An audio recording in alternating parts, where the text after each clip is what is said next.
আসসালামু আলাইকুম। আপনাদের একটা গুরুত্বপূর্ণ বিষয় শেয়ার করার জন্য আসলাম। এই বিষয়টা আপনাদের জন্য অতীব জরুরি এবং এই বিষয়টা আপনাদের জানা দরকার।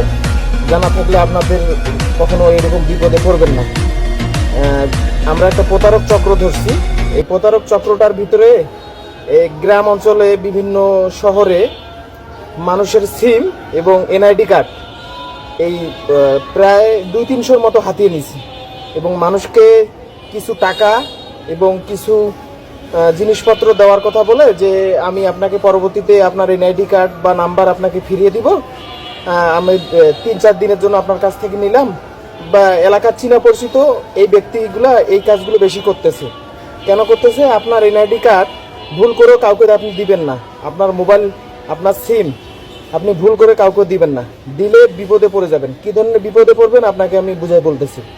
ওরা এনআইডি কার্ডটা দিয়ে বিভিন্ন ক্যাসিনোর আইডি খুলে এবং মোবাইল সিম দিয়ে বিভিন্ন মানুষকে হুমকি ধামকি দেয় এবং এই ফেসবুক আইডিও খুলে এবং ওই নাম্বার থেকে কোড যায়, ওই কোডটা আবার ওরা পুনরায় বসায় দিয়ে কি করে, এই ধরনের প্রতারক চক্র আপনাকে বড় ধরনের বিপদে ফেলা দিতে পারে।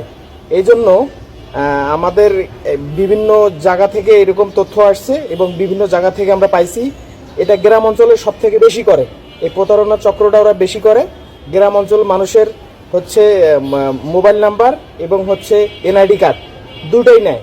দুটোই নিয়ে ওদেরকে কিছু টাকা দেয়, দিয়ে বলে যে আপনাকে পরবর্তীতে দিব।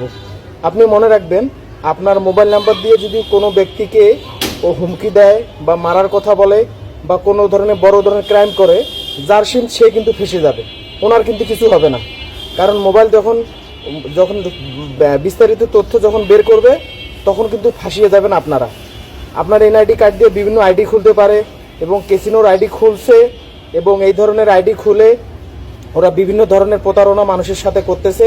এবং এনআইডি কার্ডটা দিয়ে শুধু যে একটা আইডি খুলে তা না, অনেক আইডি খুলে বিভিন্ন খারাপ ওয়েবসাইটে শো করে, বিভিন্ন আইডি খুলে বিভিন্ন মানুষকে প্রতারণা প্রতিনিয়ত করতেছে। এগুলা থেকে অবশ্যই সতর্ক থাকবেন এবং আপনি অবশ্যই আপনার গ্রাম অঞ্চল হোক বা শহর হোক, আপনি অবশ্যই দেখবেন যে আপনার সিমটা আপনার কেউ আপনার কাছ থেকে চাচ্ছে কিনা, বা এনআইডি আপনার কী কারণে চাচ্ছে বা কেন চাচ্ছে, কী কারণে ওরা চাচ্ছে। এইরকম যদি কোনো প্রতারণার শিকার হয়ে থাকেন অবশ্যই আইনি সহযোগিতা নেবেন এবং যত দ্রুত আপনি বিষয়টা থানাতে জানাবেন এবং যত দ্রুত এটা ব্যবস্থা নেবেন। তা না হলে অনেক বড় ধরনের বিপদে পড়বেন। আপনার এনআইডি কার্ড, আপনার মোবাইল নাম্বার দুটোই আপনার ব্যক্তিগত জিনিস। এই দুটো জিনিস ভুল করে কাউকে আপনারা দিবেন না। দিলে অবশ্যই বড় ধরনের বিপদে পড়বেন। এটা থেকে অবশ্যই সতর্ক থাকবেন। এবার আইনের পদক্ষেপ যত দ্রুত গ্রহণ করবেন। ধন্যবাদ, ভালো থাকবেন।